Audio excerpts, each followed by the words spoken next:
झाली, बापाच्या उंची एवढी आपली उंची झाली आणि बापाचं चप्पल आपल्याला बसायला लागलं म्हणजे बापा एवढ्या वेदना आपण कधीच सहन करू शकत नाही पोरा. पोरा बाप नालायक हरामखोरा.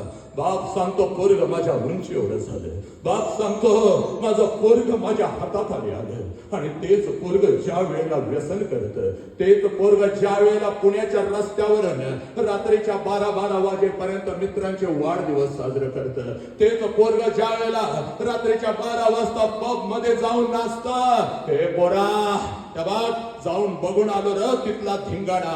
अरे हत्तीसारखा तू पण कुत्र्यासारखा लाचार होऊन साला मदिरा पिऊन तिथं नाचत असतोस. हे पोरा ज्याला बाप कळाला त्यानं मृत्यूच्या दारात छट ठोकला. अरे नालायका, कुठला तर हरामखोर कुत्रा येतो, हे या लेकीवरती तुटून पडतो आणि या